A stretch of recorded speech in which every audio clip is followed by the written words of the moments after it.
प्यारे बच्चों, कैसे हो आप सब। मैं आपका अपना सुशील सर अपने YouTube चैनल स्टडी ट्यूटोरियल पर हार्दिक स्वागत करता हूं। प्यारे बच्चों, निर्देशांक ज्यामिति कोऑर्डिनेट ज्योमेट्री का आज तीसरा पार्ट है। पहले पार्ट में बहुविकल्पी और आपने सूत्र पढ़ा था। दूसरे पार्ट में आपने कुछ इंपॉर्टेंट लॉन्ग क्वेश्चंस पढ़े थे और उसके कुछ क्वेश्चंस छूट गए थे। उसकी बात हम लोग करेंगे अपने तीसरे पार्ट में। और आज हम लोगों ने कुछ क्वेश्चंस ले रखे हैं, उसमें कुछ सवालों को बताना है। ध्यान रहे, मोस्ट इंपॉर्टेंट क्वेश्चंस हैं, आप लोगों के बोर्ड परीक्षा की दृष्टि से बहुत ही इंपॉर्टेंट हैं। सवालें आई हैं पिछली बार भी 4 नंबर और 6 नंबर में, और इस बार भी पूरी संभावना है ऐसी सवालें आएंगी। इसलिए बोर्ड परीक्षा की दृष्टि से हमको ध्यान से इसे पढ़ना है और इन सवालों को लगाना है। तो आइए बिना देर किए शुरू करते हैं लॉन्ग क्वेश्चंस अपने निर्देशांक ज्यामिति कोऑर्डिनेट ज्योमेट्री के। ठीक है, आइए शुरू करते हैं। देखते हैं, पहला क्वेश्चन लेते हैं। कह रहा y का वह मान ज्ञात कीजिए जिसके लिए बिंदुओं P 2,-3 और Q 10, y के बीच की दूरी 10 मात्रक है। तो यहाँ पे एक चीज का ध्यान देंगे आप, सूत्र में आपने दूरी का सूत्र पढ़ा है। किसका सूत्र पढ़ा है? दूरी का। जब आपको कोई भी दो बिंदु देता है तो उन दो बिंदुओं के लिए दूरी का सूत्र आपने पढ़ा है। इंपॉर्टेंट बात यह है कि जो दूरी का सूत्र है, हम लोगों से हमेशा दो बिंदु देकर दूरी नहीं पूछता। अगर पूछेगा तो ज्यादा से ज्यादा 2 नंबर में पूछता है ऐसी सवालों को। जब हमसे दो बिंदुओं को देकर उसमें कोई एक अज्ञात राशि दे देता है, x y z p q r जो भी हो, एक अज्ञात राशि दे देता है और फिर हमको दूरी भी दे देता है, उसके बाद उस अज्ञात राशि को पूछता है, इस तरीके की सवाल ज्यादा पूछी जाती है, ज्यादा इंपॉर्टेंट होती है। तो जो ज्यादा इंपॉर्टेंट होती है उसकी चर्चा करेंगे। ध्यान रहे, दो बिंदु देगा, एक अज्ञात राशि होगी और उसी में आपको दूरी दिया रहेगा। सूत्र तो दूरी का ही लगाना है, ये तो कंफर्म है, सूत्र दूरी का लगेगा। लेकिन यहां पर जो आप लोग लगाएंगे दूरी का सूत्र और उसी में दूरी का मान रख के सॉल्व करना है। आइए सॉल्व करते हैं। तो देखिए, दो बिंदु आपको क्या क्या दिया हुआ है। एक तो P बिंदु दिया है 2,-3 और दूसरा Q बिंदु दिया है 10, y। ये दो बिंदु आपको दिया हुआ है। ठीक है, अगर हमें दो बिंदु पता होता है तो दूरी क्या होती है? दूरी PQ की दूरी, अगर PQ की दूरी की बात करें तो PQ की दूरी क्या होती है भैया? तो अंडर रूट, आपने सूत्र पढ़ा है ना। अगर आपके पास बिंदु x1 y1 और x2 y2 दो बिंदु हो, ये दो बिंदु हो इस तरह से, तो आपने सूत्र पढ़ा है y2 - y1 का whole square plus x2 - x1 का होल स्क्वायर। ये आपने सूत्र पढ़ा है, देखिए, है ना, पढ़ा है। अब यहीं पे आप मान रखिए भैया PQ की दूरी, देखिए दोनों की दूरी कितनी है? 10 मात्रक दिया हुआ है, 10 मात्रक। तो यहाँ पे क्या लिख देना है? 10 लिख देना है। आइए अब यहाँ y2 के प्लेस पे आपको क्या लिखना है? देखिए y2 के प्लेस पे क्या है भैया? y है, और y1 के प्लेस पे क्या है? -3 है। तो देखिए, अगर -3 रखेंगे, देखिए एक बार रख लेते हैं हम, एक बार रख लेते हैं -3। ठीक है, चलिए, प्लस x2 - x1, तो x2 की वैल्यू कितनी है? देखिए 10, x1 की वैल्यू कितनी है? देखिए 2, ये का होल स्क्वायर, ये हो जाएगा, है ना। और हमने क्या कहा? इस पर भी होल स्क्वायर, तो ये होल स्क्वायर हो जाएगा। अब हमने क्या कहा? हमने कहा जब ये रख लीजिएगा, दूरी भी लिख लीजिएगा, इस तरफ आप करड़ी भी लगा लीजिएगा, तब क्या करिएगा? दोनों पक्षों का वर्ग कर दीजिएगा, क्योंकि जब तक करड़ी नहीं हटेगी, ऐसे लिखिएगा, दोनों पक्षों का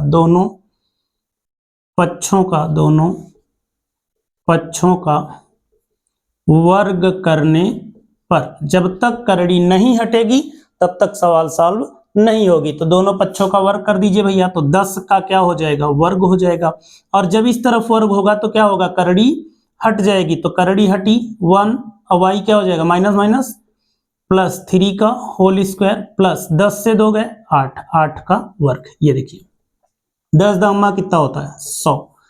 y square, a plus B का होल स्क्वायर लगा रहे हैं, a प्लस बी का होल स्क्वायर, तो वाई स्क्वायर, तो वाई स्क्वायर हो गया, प्लस 3 का वर्ग, देखिए 3 का वर्ग प्लस 2ab, यही होता है ना सूत्र। देखिए ए प्लस बी का होल स्क्वायर क्या होता है, ए प्लस बी का होल स्क्वायर क्या होता है, A square plus B square plus 2ab, यही होता है ना, A square plus B square plus 2ab। तो चूंकि यहाँ पे y और 3 है तो भैया y a के जगह पे y रख दिया, b के जगह पे 3 रख दिया, तो a square plus B square हो गया, और 2ab तो 2ab y इंटू 3। अब प्लस 8 अठाई कितना होता है, 64 होता है ना, 8 अठाई 64 होता है। चलिए एक काम और, यहां से द्विघात समीकरण बनेगा, ध्यान देना, यहां से द्विघात समीकरण बनेगा। अगर पूरी तरह से सॉल्व करते तो अभी एक शॉर्ट मेथड भी थोड़ा सा बताऊंगा।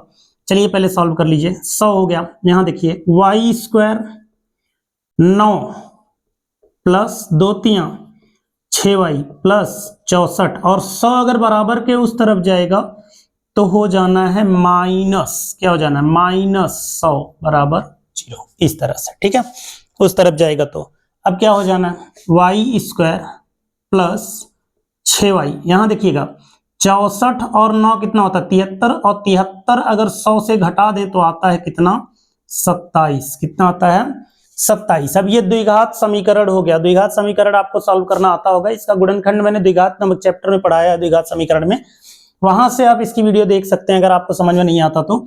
यहाँ देखिए गुणा करने पे कितना चाहिए 27 चाहिए, और घटाने पे कितना चाहिए 6 चाहिए। तो दो संख्या हमको लेनी है, गुणा कर दे 27 हो जाए, और जब घटा दे तो कितना हो जाए 6 हो जाए, तो क्या होगा 9 और 3, 9 3 27, तो 9 3 27 होता, और 27 9 से 3 घटा देंगे तो कितना हो जाएगा 6 हो जाएगा। तो यहाँ पे हम क्या लिखेंगे, Y square plus 9 minus 3 into Y minus 27 बराबर 0। Y square plus 9y, Y का इनसाइड गुणा हो रहा है, देखिए 9 का गुणा y में होगा 9y, और y का गुणा 3 में होगा तो माइनस 3y माइनस 27 बराबर 0। दो दो पदों में हम लोग क्या लेते हैं, कॉमन लेते हैं। तो इन दोनों में क्या कॉमन है भैया, y कॉमन ले लिया, y प्लस 9 बच गया। इन दोनों में क्या कॉमन है, देखिए जो इस ब्रैकेट में आएगा y प्लस 9 वही अगले ब्रैकेट में आना चाहिए। तो भैया यहाँ y चाहिए तो -3 ही कॉमन लेना होगा, -3 कॉमन लेना होगा, यहाँ हो जाएगा y, और 3 9 27 प्लस 9 बराबर क्या हो जाएगा 0। अब y प्लस 9 एक ब्रैकेट में हो गया तो दूसरे में हो गया y माइनस 3 बराबर 0। इस तरह से y प्लस 9 और -3 मिल गया। जब हमको मान निकालना होता तो हम लोग y प्लस 9 की तुलना किससे करते हैं भैया, 0 से, तो y बराबर हो जाएगा -9, ये देखिए एक मान ये मिल गया। अच्छा y माइनस 3 बराबर 0 करेंगे तो y का मान कितना मिल जाएगा, 3 मिल जाएगा, ये देखिए एक मान ये मिल गया है ना, y का मान 3 हो गया और y का मान -9 हो गया। तो इस तरह से हम लोग y की वैल्यू निकाल लिए कि y का मान -9 और y का मान क्या होगा 3 होगा, है ना, y का मान -9 और 3 होगा। अच्छा अगर इसी सवाल को मुझे द्विघात ना बनाना पड़े, थोड़ा सा पहले ही सॉल्व कर लिया जाए, तब हम लोग कैसे करेंगे, तो यहाँ पे देखिए हम इसका पार्ट 2 टाइप का बना देते हैं। यहाँ पे देखिए ध्यान से देखें, यहाँ हम वर्ग नहीं करेंगे, 10 दहमा कितना होता है 100 होता है, 8 अठाई कितना होता है 64, y प्लस 3 का वर्ग नहीं करेंगे हम, और यहाँ हो जाएगा 64। चलिए 64 इधर भेजिए भैया, 100 से 64 क्या होगा घट जाएगा, y प्लस 3 का होल स्क्वायर। अब क्या हो जाएगा जरा देखिए, यहाँ 36 और y प्लस 3 का होल स्क्वायर। अब यहाँ लिखिएगा वर्गमूल लेने पर, क्या लेने पर, वर्गमूल लेने पर, दोनों पक्षों का वर्गमूल ले लीजिएगा। तो 36 का वर्गमूल होता है +-6, +-6, क्योंकि +6 का वर्ग भी 36 होता है और -6 का वर्ग भी 36 होता है, इसलिए 36 का वर्गमूल होगा +-6, और y प्लस 3, ये y प्लस 3 हो जाएगा। अब आप एक बार प्लस लीजिएगा, प्लस लेने पर क्या लीजिएगा प्लस, तो यहां से भैया 6 मिलेगा, y प्लस 3, तो 3 इधर आएगा, तो 6 से 3 घट जाएगा, तो y का मान कितना मिल जाएगा 3। देखिए एक आंसर मिल गया। माइनस लेने पर, माइनस ले लीजिए भैया, तो -6 बराबर y प्लस 3, तो 3 इधर आएगा, तो -6 - 3 हो जाएगा।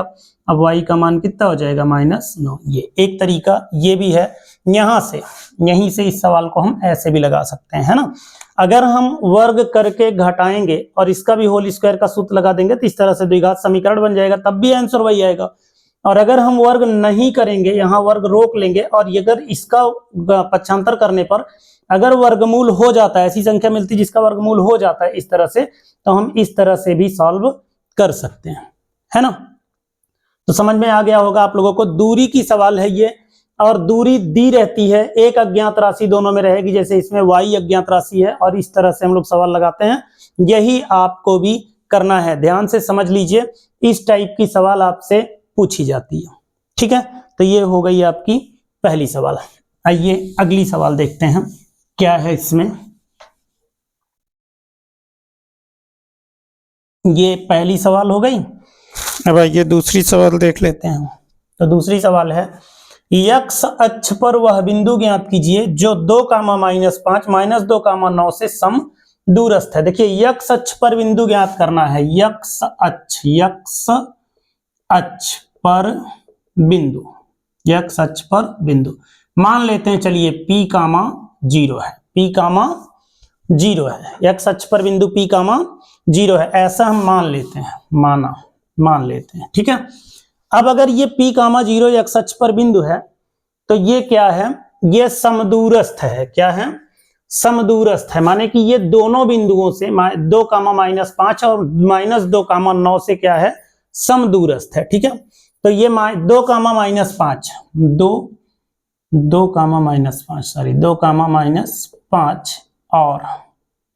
और -2,9 से क्या है, समदूरस्थ है। लिखते नहीं है, से समदूरस्थ है, तो ये लिखते नहीं है, इससे समदूरस्थ है। ठीक है, अब अगर इससे समदूरस्थ है, जरा समझिएगा, अगर ये 2,-5 -2,9 से समदूरस्थ है और P का मान ज्ञात करना है हमको, तो हम क्या करते हैं, यहां से ये जो बिंदु है, देखिए यहां एक डायग्राम बना देते हैं, यहां से आप लोग समझ लीजिएगा। ये एक बिंदु है 2-5 और ये बिंदु है -2,9, ये दो बिंदु हैं। अगर यहाँ पे हम कहें तो ये अगर कोई बिंदु है O, ये A है, ये B है, तो भैया OA की दूरी और OB की दूरी क्या है, बराबर है। OA की दूरी और OB की दूरी क्या है, बराबर है। हमसे समदूरस्थ कह रहा है, माने दोनों की दूरी क्या है, बराबर है। किस बिंदु से, इस बिंदु से, यानी इस बिंदु से। ध्यान रखिएगा, जिस बिंदु से कहता है कि इस बिंदु से समदूरस्थ है, उसी बिंदु को ऊपर रखिएगा, बाकी दोनों को नीचे रखिएगा। ठीक है, आइए अब हम लोग क्या करते हैं, यहां से OA की दूरी, OA की दूरी बराबर है किसके, OB की दूरी, किसकी दूरी के, OB की दूरी, ये दोनों की दूरी क्या है, बराबर है। अब जरा सूत्र लगाइए, यहां से देखिए OA की दूरी, OA की हम लोग क्या करते हैं, y2 - y1, y2 - y1 -5 - 0 का whole square plus x2 - x1 2 - p का होल स्क्वायर। ठीक है, दूसरी तरफ लेते हैं, यहां से वही यहां भी इसी तरीके से लेना है, y2 - y1 यानी 9 - 0 का whole square plus x2 - x1 -2 - p का होल स्क्वायर। समझ में आ गया होगा। y2 यानी एक बिंदु को हमको x1 कहना है और एक बिंदु को क्या कहना है, y1 कहना है। ठीक है, तो यहाँ पे देखिए, इसको y1 कहेंगे हम, अगर y2 कहेंगे, और इसको y1 कहेंगे, इसको x2 कहेंगे, इसको x1 कहेंगे। इसी तरह से यहाँ भी y2 y1 x2 x1। ठीक है, इस तरह से लिख लिया। अब जरा समझिएगा इसको, -5 से -0 घटेगा तो भैया -5 ही आएगा, -5 ही आएगा, और ये तो 2 - p का होल स्क्वायर ही रहेगा। चलिए यहां देखते हैं, 9 से 0 घटेगा तो 9 ही आएगा, और -2 - p का होल स्क्वायर हो जाएगा, है ना, इस तरह से। अब दोनों पक्षों का वर्ग कर दीजिए भैया, दोनों पक्षों का। ऐसा क्यों कर रहे हैं हम, दोनों पक्षों का वर्ग इसलिए कर रहे हैं ताकि करड़ी क्या है, हट जाए, है ना, दोनों की करड़ी क्या हो, हट जाए। तो -5 का वर्ग आएगा प्लस 2 - p का होल स्क्वायर आएगा, 9 का वर्ग आएगा -2 - p का होल स्क्वायर आएगा, है ना। चलिए लगाइए सूत्र, 5 25 हो गया, इसका a - b का होल स्क्वायर लगाइए तो 2 दूना 4 plus p square, a square plus b square, तो a स्क्वायर यानी 2 का वर्ग कर दिया, 2 दूना 4, p का वर्ग कर दिया, और फिर -2ab, ab पहले आप ab का गुणा कर लिया करिए, जैसे 2 × p कर लिया करिए तो 2p मिल गया, और उसी का क्या कर दिया करिए, दुगुना, तो 2p का 2 गुना कितना हो जाएगा, 4p, है ना। 9 9 कितना होता है, 81, इसका भी वर्ग करिए, -2 का वर्ग करेंगे तो कितना मिलेगा भैया, +4, प्लस P का वर्ग करेंगे P ही आएगा। देखिए ध्यान दीजिए, चाहे माइनस हो चाहे प्लस हो, दो लोग तो प्लस में मिलते हैं। क्यों? क्योंकि दोनों के वर्ग जो होते हैं वो हमेशा प्लस में आते हैं। अब जो 2AB होगा तो -2 - P का जब गुणा करोगे तो माइनस माइनस क्या हो जाना है, प्लस, और 2 दूना क्या हो जाना है, 4P, प्लस क्या हो जाना है, 4P। इतनी बात समझ गए? अब देखिए जो +4 है ये +4 से कैंसिल हो जाएगा, P² से कैंसिल हो जाएगा, है ना, और 25 बराबर के दूसरी तरफ चला जाएगा, 25 बराबर के दूसरी तरफ, और ये 4P इधर बुला लो तो 4P यहां पहले से है, ये देखिए, और 4P इधर आएगा बराबर के दूसरी तरफ, तो फिर से हो जाएगा -4P। क्या हो जाएगा, -4P इज इक्वल टू 81, और 25 उधर जाएगा तो -25 हो जाना है ना। अब ये कितना हो जाना है, 4 4 8 -8P, और ये देखिए घटाइए, 11 से 5 घटेगा भैया, 1 से 5 घटेगा नहीं, 11 से 5 गए 6, और यहाँ बचा 7, 7 से 2 गए 5, 56 हो गया, है ना। तो P बराबर कितना हो जाएगा, 56 बटा -8, 8 सते 56, तो P का मान कितना हो गया, 7 -7 हो गया। अब P तो पूछा नहीं था हमसे, हमसे पूछा था x अक्ष पर बिंदु, तो हम कहेंगे x अक्ष पर बिंदु हो जाएगा -7,0, ये -7,0। तो इस तरह से आपको इस तरह की सवालें लगानी है। जब आपसे समदूरस्थ बिंदु पूछता है, कोई एक बिंदु दे देता है, या फिर XY, इस तरह की सवाल भी आई होगी, है इसमें XY पूछा था पिछली बार, XY लिख दिया था और कहा था दो बिंदुओं से समदूरस्थ है, तो XY में एक संबंध ज्ञात कीजिए। देखिए एक अज्ञात राशि रहेगी तो आप आसानी से लगा सकते हैं, दो अज्ञात राशि रहेगी तो फिर सॉल्व नहीं होगा, क्योंकि एक इक्वेशन से नहीं सॉल्व होता, फिर उसके लिए दो इक्वेशन चाहिए। एक बात। दूसरी बात, अगर x अक्ष पर बिंदु मानना है तो भैया y को 0 रखिएगा, ठीक है, y को 0 रखिएगा, क्योंकि x अक्ष पर कोई बिंदु तभी हो सकता है जब उसका y क्या हो, 0। अच्छा, अगर y अक्ष पर बिंदु रखना है, किस पे रखना है, y अक्ष पर, तब आपका क्या 0 रहेगा, x 0 रहेगा, y की वैल्यू होगी, ठीक है, x 0 रहेगा और y की वैल्यू होगी। तो ये बात को जरूर ध्यान रखिएगा, अगर अक्ष देता है तो एक बिंदु आपको 0 रखना है, अगर x देता है, x अक्ष पर है तो y 0 रखना है, और y अक्ष पर है तो ये x 0 रखना है, ठीक है। तो ये हो गया आपका, ये सवाल भी हो गई आपकी। इसके बाद देखिएगा क्वेश्चन नंबर 3 है, 3 देखेंगे। कह रहा बिंदु A के निर्देशांक ज्ञात कीजिए जहां AB एक वृत्त का व्यास है जिसका केंद्र 2,-3 है तथा B के निर्देशांक 1,4 है। ध्यान दीजिएगा, वृत्त है, वृत्त का व्यास दिया हुआ है AB, तो पहले काम क्या करते हैं कि एक वृत्त बना लेते हैं भैया इस तरह से, और इस वृत्त का जो व्यास है इस तरह से लिख देते हैं, ये है AB। क्या है, AB, ठीक है। यहां पे आपको केंद्र भी दिया हुआ है जिसका केंद्र 2,-3 है, मान लीजिए ये केंद्र है O। अब इनके देखिए कुछ निर्देशांक दिए हुए हैं, केंद्र का निर्देशांक है 2,-3, इसका मतलब इसका निर्देशांक है 2,-3। B के निर्देशांक है 1 4, B कहाँ है, यहाँ है 1 4, और आपसे पूछ रहा है A के निर्देशांक ज्ञात कीजिए, A का निर्देशांक ज्ञात कीजिए। चलिए मान लेते हैं, यहाँ पे मान लेते हैं कि A का निर्देशांक क्या हो सकता है, तो हम लोग मान लेते हैं कि भैया x1 और y1 है। क्या है, x1 और y1 है A का निर्देशांक, ठीक है ना, A का निर्देशांक x1 y1 है। ऐसा एक बात बताइए, आपने पढ़ा है कि यदि कोई वृत्त हो और वृत्त का केंद्र दिया गया हो, अगर ये व्यास है, ये व्यास है, तो केंद्र जो होता है वो इस व्यास का क्या होता है, मध्य बिंदु होता है। केंद्र क्या होता है, ये O जो होता है AB, इस AB का क्या होता है, ये मध्य बिंदु होता है। इसका मतलब ये हुआ कि ये जो 2,-3 दिया ये मध्य बिंदु है, तो फिर ये दोनों छोर बिंदु हैं, है ना। तो दो बिंदुओं के मध्य बिंदु का तो आपने सूत्र पढ़ा है ना, दो बिंदु अगर ज्ञात हो तो उसका मध्य बिंदु निकालने का सूत्र पढ़ा है, तो सूत्र तो भैया वही लगाएंगे, क्योंकि नया सूत्र नहीं आएगा कहीं से, सूत्र वही लगाएंगे, बशर्ते ये है कि यहाँ वैल्यू किसकी प्राप्त करनी और किसकी रखनी है, ये मायने रखता है ना, यही मायने रखता है। तो आप लोग यहाँ से चलिए मध्य बिंदु का निर्देशांक देखिए, केंद्र इसीलिए दिया हुआ है ताकि आपको मध्य बिंदु पता हो जाए और उसी से हमको सवाल लगानी है। तो आइए देखते हैं यहाँ पे 2,-3, ध्यान दीजिए, इसको हम x y मान लेते हैं, x y, और इसको x2 y2, क्योंकि आपको मैंने बताया था x1 y1 और x2 y2, का मध्य बिंदु क्या होता है, मध्य बिंदु का निर्देशांक कह लीजिए, मध्य बिंदु का निर्देशांक क्या होता है भैया, x बराबर x1 प्लस x2 बाई 2 और y बराबर y1 प्लस y2 बाई 2, यही सूत्र होता है ना इसका, x1 y1 x2 y2 का मध्य बिंदु का निर्देशांक का सूत्र यही होता है। अब यहाँ पे देखिए आप मध्य बिंदु होगा, अगर मध्य बिंदु का पता है तो x और y का मान आपको पता है ना, x और y का मान पता है और इन दोनों की वैल्यू आपको निकालनी है। तो भैया ये सवाल नंबर 3 लग रही है।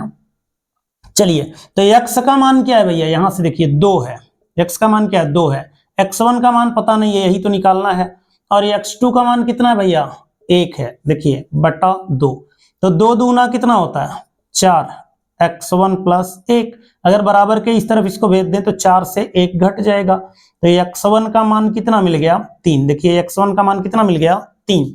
चलिए इसको सॉल्व करिए, y का मान कितना भैया, y का -3 और y1 का मान कितना है पता नहीं है यही तो ज्ञात करना है।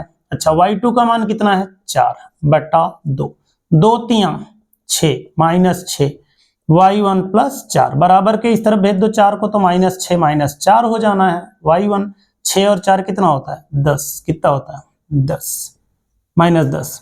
चलिए बिंदु क्या मिल गया भैया, ए बिंदु का निर्देशांक, बिंदु ए का कह लीजिए, बिंदु ए का निर्देशांक कितना होगा 3 कामा -10, 3 कामा -10, समझ गए होंगे। अगर वृत्त देता है, वृत्त का केंद्र अगर आपको दे दिया जाता है या फिर 2 बिंदु दे दिए जाते हैं, केंद्र पूछ लिया जाता है, तो आपको मध्य बिंदु का ही सूत्र लगाना है। कहने का मतलब जहां आपको ये आभास हो जाए कि 2 दूरियों के बीच की बात हो रही है, मध्य बिंदु की बात हो रही है, वहां आपको मध्य बिंदु का सूत्र लगाना है। तो इस तरह से ये सूत्र लगाना है और इस तरह से आपकी सवाल आ जानी है ना। तो ये है सवाल नंबर 3 जहां आपको किसी एक बिंदु का निर्देशांक निकालना था, आ गई आपकी। आइए अगली सवाल देखते हैं। सवाल नंबर 4 है, इस सवाल की सवाल नंबर 2 की कॉपी है ये, ध्यान दीजिएगा। x और y में एक ऐसा संबंध ज्ञात करना है कि x y बिंदुओं 3 6 और -3 4 से क्या हो समदूरस्थ हो, माने x y कोई बिंदु है, ये x y 4 नंबर लगा रहे हैं, x y कोई बिंदु है भैया और यह x y 3 और 6 इससे और -3 4 इससे क्या है समदूरस्थ है, क्या है समदूरस्थ है। अगर ये a है, ये a है, ये b है, ये o है, ये a है, ये b है, तो जो ये OA और OB की दूरी है, ऐसे कह लीजिए OA और OB की दूरी है, ये क्या है बराबर है। अभी एक सवाल इसकी बताए थे हम जब x अक्ष की बात हुई थी, ये सवाल नंबर 2। इसी तरह की सेम सवाल है, पिछली बार पूछी गई थी, तो कुछ बच्चे कंफ्यूज हो जाते हैं ये x y में संबंध कैसे ज्ञात होगा। तो संबंध का मतलब भैया x और y सॉल्व नहीं होना है, वो x y उसमें रहेगा, उसके साथ कुछ और नंबर रहेंगे, एक इक्वेशन बन जाएगा 2 चर राशि का। कितने चर राशि का 2 चर राशि का, वही आपका इक्वेशन है, वही आपको सॉल्व करना है, ठीक है। आइए फिर देखते हैं। OA की दूरी, OA की दूरी बराबर OB की दूरी। चलिए OA की दूरी क्या है भैया, तो ये वाली दूरी है। आप देखिए क्या करते हैं, y2 माइनस y1, तो 6 माइनस y का होल स्क्वायर है ना, y2 माइनस y1। देखिए पिछली बार भी यही किए थे, y2 क्या था 6 और y1 क्या है y, तो 6 माइनस y का होल स्क्वायर प्लस इसी तरह से x2 माइनस x1, तो 3 माइनस x का होल स्क्वायर बराबर, बराबर कर लीजिए। OB की दूरी, OB की दूरी तो क्या हो जाएगा भैया y2 माइनस y1, देखिए 4 माइनस y का whole square plus x2 minus x1, तो -3 माइनस x का होल स्क्वायर। देखिए ये x2 कितना है, देखिए x2 कितना है -3 है और x1 कितना है x है, देखिए -3 माइनस x का होल स्क्वायर। अब ध्यान दीजिएगा, पहले दोनों पक्षों का क्या कर दिया जाए, वर्ग कर दिया जाए ताकि करड़ी हट जाए। वर्ग करने पर, दोनों पक्षों का लिखिएगा भैया, वर्ग करने पर यानी दोनों पक्षों का वर्ग करने पर, ठीक है, दोनों पक्षों का वर्ग करने पर लिखिएगा, तो करड़ी आपकी क्या होगी हट जाएगी। तो क्या आएगा y माइनस 6 का whole square plus 3 minus x का होल स्क्वायर बराबर 4 माइनस y का whole square plus -3 minus x का होल स्क्वायर। देखिए दोनों तरफ होल स्क्वायर का सूत्र आएगा, करड़ी दोनों तरफ की क्या होगी हट जाएगी। देखिए करड़ी वर्ग करने पर करड़ी क्या होती है, हट जाती। तो वर्ग कर दिया, करड़ी हट गई। आइए देखते हैं a माइनस बी का होल स्क्वायर का सूत्र लगाइए। देखिए a माइनस बी का होल स्क्वायर, अभी होल स्क्वायर कई बार लगा, A square plus B square minus plus 2ab। अगर प्लस लगा रहे हैं तो माइनस लगा रहे हैं तो माइनस 2ab। बाकी दो तो प्लस में रहते हैं, ये तो बता दिया। चलिए ए स्क्वायर, तो 6 का क्या हो जाएगा वर्ग, 6 छंग कितना होता है भैया 36, प्लस वाई स्क्वायर। देखिए दो लोगों को हमको प्लस में रखना है, पहले ही बता दिए।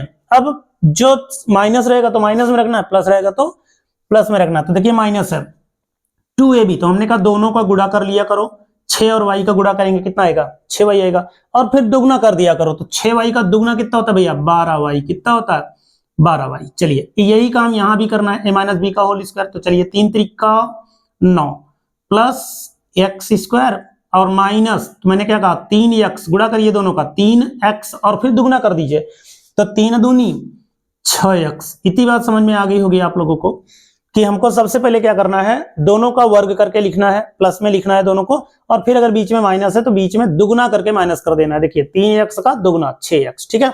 ऐसे यहां भी करना है। चलिए 4 चौक कितना होता है भैया 16 प्लस वाई स्क्वायर माइनस क्या कहा था मैंने 4 और y का, तो 4y हो गया, और दुगना कर दीजिए तो कितना हो जाएगा 4 दूनी 8y। चलिए प्लस a स्क्वायर 3 त्रिका 9 प्लस बी स्क्वायर क्या हो जाएगा एक्स स्क्वायर, और 3x देखिए माइनस माइनस क्या होता है प्लस, 3 माइनस माइनस क्या होता है प्लस, और 3x का दुगना कर देंगे कितना हो जाएगा 6x। ये देखिए इतनी बात समझ गए, एकदम प्यार से ऐसे लिख लीजिएगा। अब ध्यान दीजिएगा दोनों पक्षों में क्या कुछ कट सकता है, क्या दोनों पक्षों में, तो ध्यान दो, हम बराबर के अगर दोनों पक्षों में संख्याएं हैं, दोनों समान हैं और दोनों के चिन्ह भी समान है, ध्यान देना दोनों समान हो, दोनों के चिन्ह भी समान हो। जैसे यहां प्लस वाई स्क्वायर है भैया, तो यहां भी प्लस वाई स्क्वायर होना चाहिए। अगर चिन्ह विपरीत हुआ तो नहीं कटेगा, अगर चिन्ह विपरीत हुआ तो कब कटेगा, बराबर के एक ही तरफ दोनों होंगे तो कटेगा। देखिए ध्यान दे लीजिए, जैसे minus Y square plus Y square अगर ऐसे है एक ही तरफ है तो ये दोनों कट जाएंगे। लेकिन अगर दोनों तरफ है, जैसे माइनस वाई स्क्वायर इधर है माइनस वाई स्क्वायर इधर है, तब भी ये दोनों कैंसिल हो जाएगा, है ना। ध्यान देना चिन्ह समान होना चाहिए बराबर के दोनों तरफ, और चिन्ह विपरीत होना चाहिए बराबर के एक तरफ, ठीक है। ये बात समझ गए होंगे। तो इसी तरह से हम लोग देखेंगे जो भी मैच कर रहा होगा, समान चिन्ह होगा, उसको हम काट सकते हैं। देखिए ध्यान से वाई स्क्वायर से वाई स्क्वायर काट सकते हैं भैया, एक्स स्क्वायर से एक्स स्क्वायर काट सकते हैं, और यहां एक संख्या कट सकती है 9। ये देखिए दोनों पक्षों में है ना 9, बाकी कोई नहीं कटेगा। तो सबको एक तरफ बुला लो, इन तीनों संख्याओं को जो भी बची है उसको भी बराबर के इस तरफ ला दो। तो यहाँ क्या क्या बचा है, चलिए देखिए यहाँ क्या क्या बचा है। तो पहले हमको क्या लिखना चाहिए, x लिखना चाहिए, तो 6x लिख लिया। ये देखिए माइनस 6x, और फिर माइनस 12y यानी माइनस 12y लिख लिया। ये दोनों पहले x और y लिख लिया। अब जो संख्या थी उसको लिख लिया, प्लस कितना बचा है 36। ये तीनों संख्याओं को बराबर के इस तरफ लाओ भैया। अगर x लाते हैं तो माइनस 6x हो जाएगा, देखिए प्लस है ना, प्लस 6x है, बराबर के इस तरफ आएगा तो क्या हो जाएगा माइनस 6x। माइनस 8y है, इस तरफ आएगा तो क्या हो जाएगा प्लस 8y, और यहां पर कितना है 16 है ना, 16 बराबर के इस तरफ आएगा तो माइनस 16 हो जाएगा, बराबर क्या बचेगा 0 बचेगा। समझ गए ना, बराबर क्या बचेगा 0 बचेगा। अब फिर ध्यान दीजिए माइनस 6x ये है, माइनस 6x ये है, तो ये तो दोनों जुड़ जाएंगे। देखिए ये दोनों क्या हो जाएंगे जुड़ जाएंगे, तो माइनस 6x कितना हो गया भैया माइनस 12x, ठीक है। ये आपको बताने के लिए किया हूं, लगाना नहीं है इसको सवाल में। तो ये हो गया 6x कितना हो गया 12x हो गया। और यहां देखिए इन दोनों को देखिए, ये माइनस 12y है और ये प्लस 8y है, ध्यान दीजिएगा माइनस 12y और प्लस 8y। तो यहां माइनस 12y से अगर 8y घट जाएगा तो कितना बचना है माइनस 4y, कितना बचना है माइनस 4y। पुनः 36 से अगर 16 घटाना है, 36 से 16 घटाना है तो कितना बचना है प्लस 20, बराबर क्या हो गया भैया 0। ये अब देखिए x और y में आपको एक इक्वेशन मिल गया। एक बात और ध्यान दिया करिए, अगर आपको ऐसा लगे कि सब में कुछ कॉमन है तो आप उसे क्या कर सकते हैं सरल कर सकते थे। यहाँ पे कॉमन क्या है सब में, देखिए -4, तो यहाँ पे हम ऐसा लिख सकते हैं, देखिए ऐसा लिख सकते हैं। आप 4 से भी भाग दे सकते हैं, -4 से भी भाग दे सकते हैं। देखिए -4 से भाग देने पर, -4 से दोनों पक्षों में भाग देने पर, दोनों पक्षों में दीजिएगा, दोनों पक्षों में, तो -12x बटे -4 -4x बटे -4 y है, सॉरी y, और प्लस 20 में भी -4 बराबर हो गया 0। चलिए काट दीजिए, 4 तियां 12, 4 से 4 कैंसिल, 4 पंचे 20, क्या हो गया देखिए, माइनस माइनस क्या हो जाना है प्लस, 3x आ गया, यहाँ देखिए माइनस माइनस क्या हो जाना है प्लस y आ गया, और यहाँ प्लस माइनस क्या हो जाना है -5 आ गया, बराबर क्या हो गया 0। ये है एक इक्वेशन। ध्यान रहे, अगर हम यहाँ -4 से भाग न देते, 4 से भाग देते, किससे भाग देते, 4 से भाग देते, भाग देने पर तब आपका क्या आता, तो यहाँ पे आता -3x, यहाँ पर आता -y, और यहाँ पे आता प्लस 4 पंचे 20, ये तो ये मिलता आपको। ठीक है, अगर हम 4 से भाग देते तो हमारी कोशिश थी जब भाग देना ही है तो माइनस से दे दीजिए ताकि ये दोनों क्या हो जाए, प्लस हो जाए। तो ऐसे भी कर सकते हैं और ऐसे भी कर सकते हैं, दोनों उत्तर यथार्थ सत्य आएगा। ठीक है, ठीक आएगा। तो इस तरह से आप लोगों को ये सवालें लगानी है। तो हम लोगों ने देख लिया निर्देशांक ज्यामिति, जो भी इंपॉर्टेंट सवालें थी निर्देशांक ज्यामिति की हमने कंप्लीट करा दिया है भैया। निर्देशांक ज्यामिति की 3 पार्ट आप लोगों के पास रहेगा, और 3 पार्ट में, पहले पार्ट में बहुविकल्पी, दूसरे में लॉन्ग क्वेश्चंस, और तीसरे में भी लॉन्ग क्वेश्चंस रहेंगे। बहुत इंपॉर्टेंट है, 10-12 सवालों में आपको समझ लेना है कि किस तरीके का चैप्टर है और क्या इसमें से पूछा जा सकता है। तो इसको अच्छे से प्रिपेयर कर लीजिए ताकि बोर्ड परीक्षा 2025 में आपके पूरे नंबर मिले इस चैप्टर से। इसके बाद आपका जो अगला चैप्टर होना है वो होना है त्रिकोणमिति। तो मोस्ट इंपॉर्टेंट चैप्टर होता है कक्षा 10 के लिए त्रिकोणमिति और हाइट एंड डिस्टेंस। अब उसकी शुरुआत करनी है अगले वीडियो में। आप लोग बने रहिएगा और बढ़िया से तैयारी करते रहिएगा। जहां भी आपको समस्या हो आप कमेंट भी कर सकते हैं। तो मिलते हैं अगले वीडियो में, तब तक स्वस्थ रहिए, मस्त रहिए।